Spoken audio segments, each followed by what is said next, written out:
मैं हनुमानगढ़ बोल रहा हूं। मैं उत्तर राजस्थान के घग्गर नदी के दोनों तटों पर स्थित हूं। मैं प्रसिद्ध हूं। मेरे यहां सबसे पुराने भटनेर के किले, कालीबंगा सभ्यता, मेरे यहां के ऐतिहासिक मंदिरों, पकी हुई मिट्टी की सबसे बड़ी मूर्तियों और अपने सुंदर पर्यटक स्थलों के लिए मुख्य रूप से प्रसिद्ध हूं। मैं हनुमानगढ़ अपने अंदर अनेक प्राचीन घटनाओं को समाये हुए हूं। मुझे मेरे उपनामों फलों की टोकरी तथा युद्धेय भी कहा जाता है। मैं बात करूं मेरे पुराने इतिहास की तो मेरा नाम पहले भटनेर ही हुआ करता था, क्योंकि मेरे यहां भाटी राजपूतों का शासन था। जैसलमेर के भाटी राजा भूपत सिंह के पुत्र अभयराव भाटी ने 295 ईस्वी में मेरे इस किले का निर्माण करवाया था। मेरा यह किला भारतीय इतिहास की कई महत्वपूर्ण घटनाओं का साक्षी भी रहा है। मोहम्मद गोरी और पृथ्वीराज चौहान के बीच प्रसिद्ध तराइन का युद्ध मेरी इसी धरती पर लड़ा गया है। इतिहास के मुस्लिम राजाओं कुतुबुद्दीन ऐबक, तैमूर और अकबर ने भी मेरे भटनेर पर शासन किया है। मेरे इस किले के बारे में तो तैमूर ने अपनी आत्मकथा तुजुक तैमूरी में लिखा है कि मैंने इस किले के समान हिंदुस्तान के किसी अन्य किले को सुरक्षित और शक्तिशाली नहीं पाया। बीकानेर के सम्राट सूरत सिंह 1805 ईस्वी में भाटी से लड़ाई जीतकर मुझ पर अधिकार कर लिया था। जिस दिन वह लड़ाई जीते उस दिन मंगलवार था और यह वार हनुमान जी का होता है। इस कारण से मेरा नाम हनुमानगढ़ पड़ा। मेरे इस भव्य किले के अंदर ऊंचे दालान तथा दरबार तक घोड़ों के जाने के लिए संकरे रास्ते बने हुए हैं। आपको बता दो, आजादी के बाद यह भाग श्री गंगानगर जिले के अंतर्गत आता था, जिसे 12 जुलाई 1994 को मेरे शहर से जोड़ दिया गया। बात करूं मेरे भौगोलिक क्षेत्रफल की तो मैं 12,645 वर्ग किलोमीटर में फैला हुआ हूं। मेरे जिले में 1594 गांव हैं। मेरे यहां का वाहन कोड RJ 31 है। मैं दिल्ली से 390 किलोमीटर पश्चिम में बसा हुआ हूं। मेरा मुख्य रेलवे स्टेशन हनुमानगढ़ जंक्शन है। और मेरे शिक्षण संस्थानों की यदि मैं बात करूं तो यह राजस्थान विश्वविद्यालय से संबंध नेहरू मेमोरियल लॉ कॉलेज और सरस्वती कन्या महाविद्यालय समेत कई कॉलेज हैं। 2011 की जनगणना के अनुसार मेरे हनुमानगढ़ की कुल आबादी 17,74,692 है। इसमें पुरुषों की संख्या 9,31,184 और महिलाओं की जनसंख्या 8,43,508 है। आपको बता दूं, शिवालय की पहाड़ियों से उतरकर राजस्थान में घग्गर नदी बहती है, जो मेरे शहर को 2 भागों में बांटती है। मेरा एक हिस्सा हनुमानगढ़ जंक्शन और दूसरा हनुमानगढ़ टाउन है। आपको बता दूं, देश की राजधानी से 385 किलोमीटर दूर पिंक सिटी जयपुर से मैं 405 किलोमीटर और गंगानगर शहर से मेरी दूरी 62 किलोमीटर है। यदि बात करूं मेरे पड़ोसी जिलों की तो बीकानेर, चूरू और श्री गंगानगर से मेरी सीमा लगती है और हरियाणा, पंजाब राज्य की सीमा से भी मैं लगता हूं। मेरे यहाँ की मुख्य फसलों की यदि मैं बात करूं तो चना, सरसों, गेहूं, अरंड और तारामीरा खरीफ की मुख्य फसलें हैं। इसके अलावा नरमा, धान, कपास, ग्वार, मूंग, मोट, बाजरा और ज्वार भी खूब होती है। मेरे यहाँ की मिट्टी बहुत ही उपजाऊ है, क्योंकि मेरे यहाँ पानी की कोई कमी नहीं है। मेरे अंदर कई बड़ी नदियां और नहरों का निवास है। लेकिन एक समय था जब मेरी भूमि पानी के लिए तरसा करती थी। पहले मेरा भी मारवाड़ की तरह मरु प्रदेश हुआ करता था। अब मैं आपको घुमाता हूं मेरे दर्शनीय और पर्यटक के लिए जाने जाने वाले स्थानों और मंदिरों में। तो सबसे पहले हम चलेंगे तलवाड़ा झील। मेरे इस झील का इतिहास काफी पुराना है। यहाँ पर पृथ्वीराज चौहान और मोहम्मद गोरी के बीच तराइन का युद्ध लड़ा गया था। यह एक मीठे पानी की झील है। यह झील मेरे घग्गर हकरा नदी के किनारे पर स्थित है। मेरे यहाँ की तलवाड़ा झील 37 किलोमीटर की दूरी पर स्थित है। आप मेरे यहाँ की सुंदरता का नजारा ले सकते हैं। अब चलते हैं मेरे ऐतिहासिक धरोहर भटनेर के किले पर। यह मेरा शहर का मुख्य प्राचीन किला है, जिसका पुराना नाम भटनेर था। इसका निर्माण 285 ईसा पूर्व जैसलमेर के भाटी राजपूत भूपत सिंह ने करवाया, इसलिए इसे भटनेर कहा जाता है। मेरा ये भटनेर का किला भारत के सबसे पुराने किलों में से एक है। इस किले पर अकबर से लेकर पृथ्वीराज चौहान तक ने राज किया है। अब चलते हैं शिला माता मंदिर।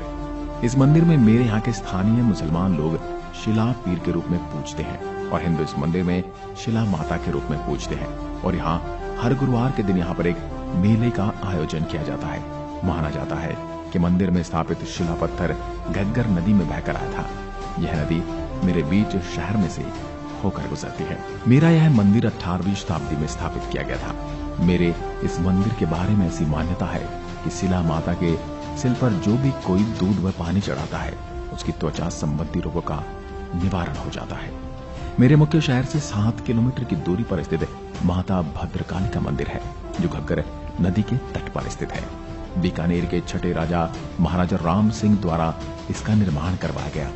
मंदिर में एक मूर्ति है जो पूरी तरह से लाल पत्थर से बनी है। यह मंदिर पूरे सप्ताह मेरे श्रद्धालुओं के लिए खुला रहता है, जो कि हिंदू धर्म का एक प्रमुख और पवित्र स्थान माना जाता है। मेरे यहाँ के इस मंदिर में माता काली की 2.6 फीट ऊंची मूर्ति है, जो कि लाल पत्थर से बनी है। माता भद्रकाली देवी दुर्गा के कई अवतारों में से एक है। अब आपको लिए चलता हूँ आपके कालीबंगा संग्रहालय में, जो कि मेरे शहर में स्थित है। यह संग्रहालय मेरे यहाँ 1961 से 69 के बीच की हुई हड़प्पा की खुदाई से प्राप्त वस्तुओं को रखने के लिए 1983 में स्थापित किया गया था। कालीबंगा संग्रहालय मुझसे लगभग 20 किलोमीटर की दूरी पर स्थित है। कालीबंगा सभ्यता की चर्चा करने के लिए मैं आपको 5000 साल पीछे लिए चलता हूँ। उस समय काल में मेरे यहाँ सरस्वती नदी बहा करती थी और उसके किनारे एक शहर बसाया गया था, जो मेरी इसी सिंधु सभ्यता का अंश हुआ करता था। लेकिन एक समय ऐसा आया कि जल प्रलय ने मेरी इस सभ्यता का विनाश कर दिया। बात करो मेरी इस सभ्यता की विशेषता की, तो संग्रहालय में कई प्रकार की प्राचीन वस्तुएं रखी हुई हैं।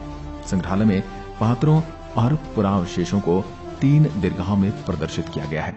मेरे संग्रहालय का मुख्य आकर्षण हड़प्पा मुद्राएं, चूड़ियां, टेराकोटा की वस्तुएं, टेराकोटा की मूर्तियां, ईंटें, चक्की, पत्थर की गेंदें तथा प्रसिद्ध 6 भवनों वाली पात्र निर्माण शाला शामिल है।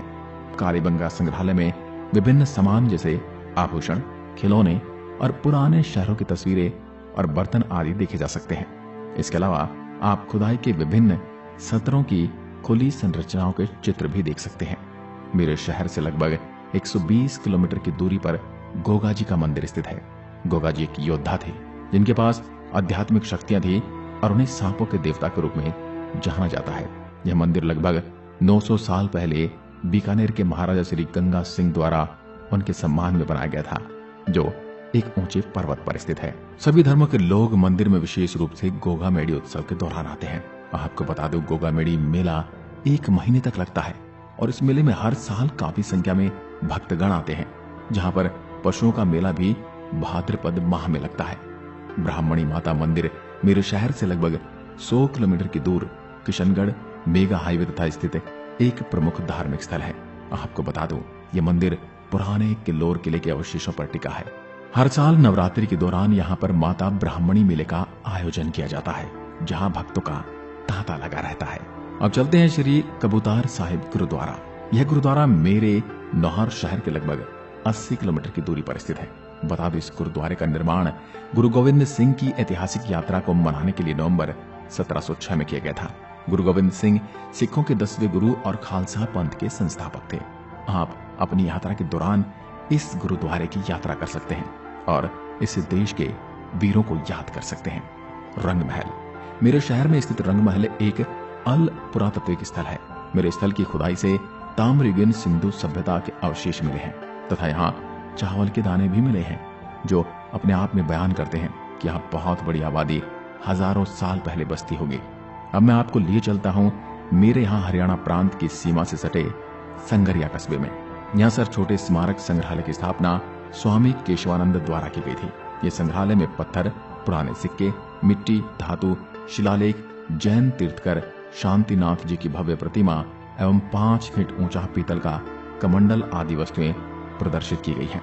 यदि आप मेरे यहाँ यात्रा करने की योजना बना रहे हैं तो आपको बता दूं कि देश के कई प्रमुख शहरों से मेरे यहाँ के लिए आसानी से नियमित ट्रेन प्राप्त कर सकते हैं। देश के अन्य प्रमुख शहरों से मेरे यहाँ नियमित रूप से बसें भी चलती हैं। मैं राजस्थान के गर्म इलाकों में आता हूँ। मेरे यहाँ गर्मियां धूल भरी आंधियां तथा मई जून में लू चलती हैं। गर्मियों में मेरे यहाँ का तापमान 45 डिग्री सेल्सियस से भी ज्यादा चला जाता है। मेरे यहाँ सर्दियों में चलने वाली ठंडी हवाओं को डम्फर कहते हैं। हालांकि सर्दियों में रातें अत्यधिक ठंडी हो जाती हैं और पारा शून्य तक गिर जाता है। मेरे यहाँ का ज्यादातर इलाका कुछ वर्षों पहले सूखा रेगिस्तान था, परंतु आजकल करीब करीब पूरे शहर में नहरों से सिंचाई होने लगी है। अब यह राजस्थान के हरे भरे जिलों की श्रेणी में आता है। मेरे यहाँ आने का सबसे अच्छा मौसम सर्दियों का मौसम है, क्योंकि गर्मियों में मौसम में राजस्थान में बहुत तेज गर्मियां पड़ती हैं, जिसकी वजह से यह मौसम पर्यटन स्थलों की यात्रा के लिए सही नहीं है। मुझे जिला बनाने का सौभाग्य दिनांक 12 जुलाई 1994 को प्राप्त हुआ। उससे पहले मैं श्री गंगानगर की एक तहसील हुआ करता था। बाद में मुझे श्री गंगानगर से अलग करके राजस्थान का 31वां जिला बनाया गया। मैं हनुमानगढ़ आप सभी मेरे प्रिय दर्शकों को मेरे शहर में आने का निमंत्रण देता हूँ। मैंने आपको जो जो चीजें बताई हैं, इसके अलावा भी मुझ में देखने और खाने पीने की बहुत सी जगह हैं, जिनका आनंद आप यहाँ आकर उठा सकेंगे। अगर आप मेरे शहर की यात्रा हवाई जहाज से करना चाहते हैं तो बता दो कि मेरे शहर का कोई अपना हवाई अड्डा नहीं है। मेरा निकटतम हवाई अड्डा लुधियाना हवाई अड्डा है, जो मुझसे 250 किलोमीटर की दूरी पर स्थित है। वहां से आप आ सकते हैं। वहीं अगर आप ट्रेन से आ रहे हैं तो मेरा हनुमानगढ़ जंक्शन मेरा सबसे निकटतम स्टेशन है। आप जरूर पधारें। मैं आपका इंतजार करूंगा। धन्यवाद। जय हिंद, जय भारत।